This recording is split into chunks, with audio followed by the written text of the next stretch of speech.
Bonjour et bienvenue pour cette nouvelle FAQ du doublage. Aujourd'hui on s'attaque à un sacré sujet, un gros morceau sur lequel il y a pas mal de choses à dire, le redoublage. Comme son nom l'indique, le redoublage consiste à réenregistrer complètement ou partiellement la version française d'un film, généralement dans un délai plus court avec des moyens réduits par rapport au doublage original. Cela peut être pour différentes raisons, peut donner différents résultats. Et vous avez été très nombreux à me poser plein de questions sur le redoublage, exemples variés à l'appui.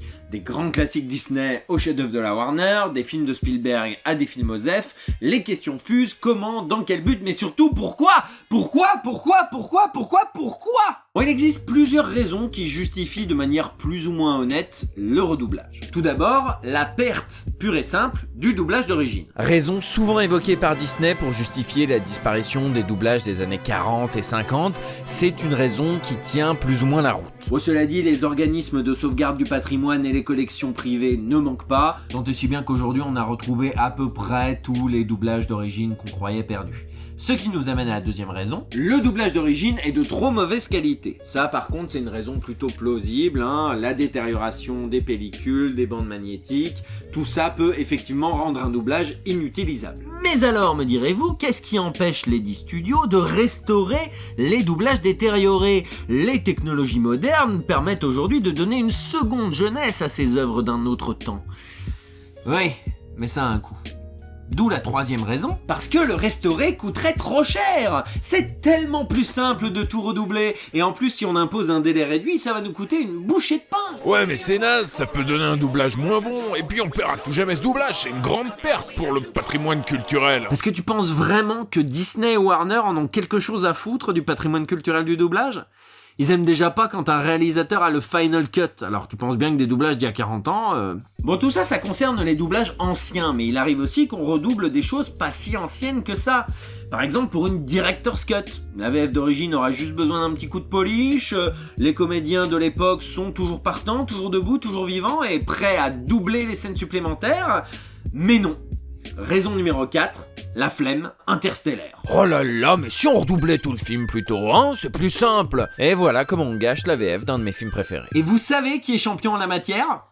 Warner. Oh là là, ce n'est pas possible. Dans le même genre, il arrive parfois qu'on lance un redoublage pour proposer une nouvelle norme sonore. Genre avoir le film en 5 points ou en Dolby Atmos, alors que la VF d'origine est en mono ou en stéréo.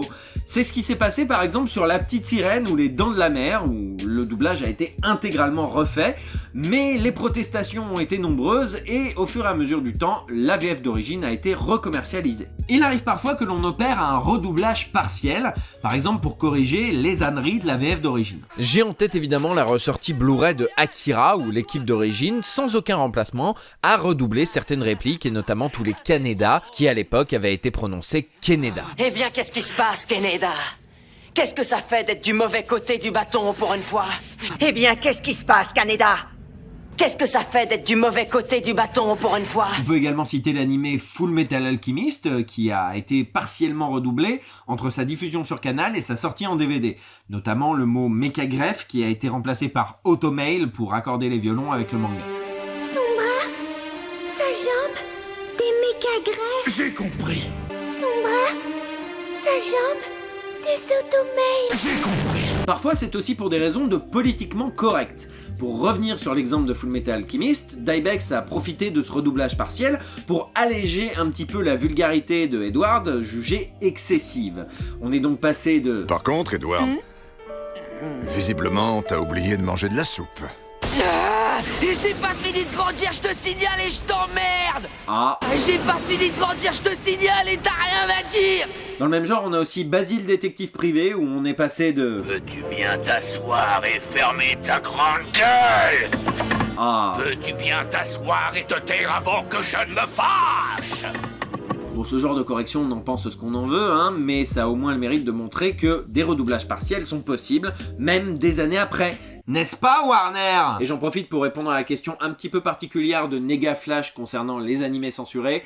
Généralement, on a tendance à sous-titrer les passages supprimés. Les redoublages, ça arrive, mais c'est très rare. Il arrive parfois également que se produisent des imbroglios juridiques qui empêchent l'exploitation d'un doublage qui pourtant existe.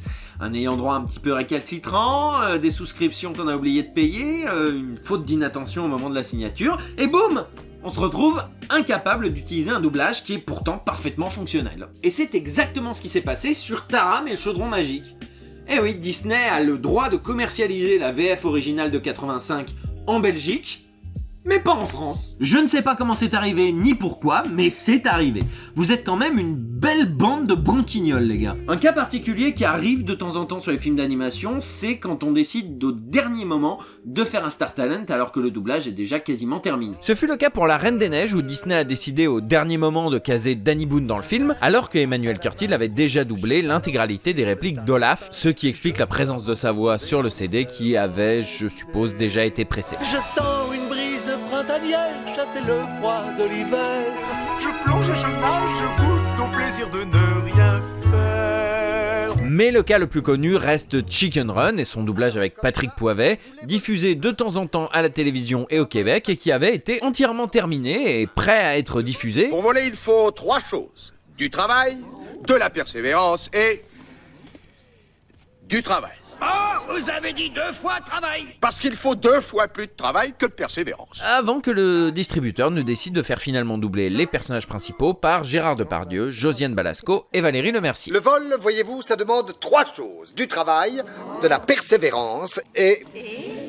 du travail. Vous avez dit travail 2 fois. C'est parce qu'il faut 2 fois plus de travail que de persévérance. Il arrive également, mais c'est excessivement rare, que l'on commande un redoublage quand la version française d'origine est toute pourrie, mais genre vraiment nul à chier, hein. Excessivement rare, un cas unique à ma connaissance, hein. La Princesse des Étoiles, redoublage et recharcutage américain avec 45 minutes en moins de Nausicaa de la Vallée du Vent où les noms ont été modifiés, etc. Inutile de vous dire que quand on a récupéré en 2006 la version originale japonaise, on a foutu ce montage à la poubelle et redoublé le tout. Autre raison possible de redoublage, l'harmonisation d'une série de films. Par harmonisation, j'entends qu'un personnage ait toujours la même voix quel que soit le support. Par exemple, que Edgar de la Cambriole ait toujours la voix de Philippe Auguste. Ainsi, lorsque l'éditeur IDP a acheté les droits de la série Lupin 3 et ses dérivés, il a récupéré 4 films dont 2 avaient déjà été doublés. Mais pour assurer une cohérence dans la licence, ils ont décidé de redoubler ces 2 films afin de garder le même cast que la série et les 2 autres films. Pour le coup, on peut pas vraiment leur donner tort, d'autant que les premiers doublages étaient pas mal censurés. Par contre, niveau fils de puterie sous couvert d'uniformisation des doublages, Warner Bros a commandé, à l'occasion de la sortie du film Space Jam, donc non seulement t'es nul, mais en plus tu fous la merde, un redoublage intégral de tous les cartoons de la Warner, faisant ainsi disparaître de la mémoire culturelle la voix de Guy Piéron. Il a un culot monstre, lui. Il ose. Il ose. Eh oui, voilà. Plus que moi. Pour terminer avec la fils de puterie, rappelons ce cas de redoublage mesquin, ce comportement minable de la part des studios Disney sur le cas Lucie Dollen. Lucie Dollen, qui a interprété Blanche-Neige et Madame Samovar sur les VHS de notre enfance, a intenté dans les années 90 un procès à Disney pour faire valoir les droits des voix françaises alors que se démocratisait le support VHS, remettant en cause toutes les pratiques audiovisuelles en vigueur. Lucie Dollen remporta cette bataille, ce qui fit avancer d'un grand pas la considération des acteurs de doublage par les studios, et notamment les studios Disney. Mais Disney est mauvais perdant. Alors qu'est-ce qu'ils ont fait, ces vilains méchants ? Eh ben ils ont redoublé intégralement Blanche-Neige et les 7 nains. Un jour, mon prince viendra. Un jour, on s'aimera. Bah, c'est peut-être que la bande était usée. Ils ont aussi redoublé La Belle et la Bête et Le Livre de la Jungle, et uniquement les personnages de Lucie Dollen. Et pour vous dire à quel point c'est ridicule, dans cette version française de 1967, rappelons-le, le personnage de Lucie Dollen n'apparaît que 4 minutes dans ce film d'1h15. Et c'est bien son personnage, et uniquement son personnage, qui a été redoublé. Ah ouais, c'est mesquin. Mesquin ? C'est lamentable, c'est pitoyable, c'est ridicule, c'est petit, tout petit, c'est un comportement de microbes, d'acariens, de bactéries, c'est zéro, c'est lamentable, vous devriez avoir honte. Voilà, je crois que j'ai fait le tour de la question du redoublage. Un gros merci au site Les Grands Classiques qui m'a beaucoup aidé dans l'écriture de cette vidéo. Alors évidemment, je ne prétends pas avoir la science infuse, il est possible que certaines explications m'aient échappé, d'autant plus qu'il y a des films dont on ne sait toujours pas pourquoi ils ont été redoublés. On peut peut-être conclure sur une note positive, en rappelant qu'aujourd'hui, grâce à Internet, de plus en plus de gens se mobilisent pour rendre de nouveau accessibles des doublages d'origine. Et de même, il y a des éditeurs qui font l'effort aujourd'hui de remettre en circulation les doublages originaux. Donc on a décidé de le sortir en Blu-ray, et donc on a dû récupérer la VF d'époque. Alors on l'a redemandé au vendeur, qui est censé l'avoir, mais il ne l'avait pas, donc il a fallu un peu la chercher. On a pu rescanner, en fait, il faut quand même récupérer la bande, sur la bande magnétique d'époque, la version française d'époque. On l'a restaurée aussi, parce que voilà, il y a quand même des trous de son et des choses comme ça. C'est vraiment typique d'une cinéphilie, on va dire, très axée sur les années 70-80, voire même très 80. Très souvent, c'est plutôt des trentenaires qui ont découvert ces films-là en salle, en VF, et qui du coup reçoivent et perçoivent encore le film comme étant une espèce de Madeleine de Proust. Et la VF contribue complètement à ça. Et ça, c'est beau. C'est beau. Je cherche autre chose à dire, mais non. C'est plutôt une bonne conclusion de l'émission. C'est beau. Voilà, c'est la fin de cette FAQ du doublage. N'hésitez pas à poser vos questions sur Twitter avec le hashtag FAQ du doublage. N'hésitez pas à liker, à partager, à commenter, à vous abonner et si le cœur vous en dit, à me soutenir sur Tipeee. Je vous donne rendez-vous la prochaine fois. Salut!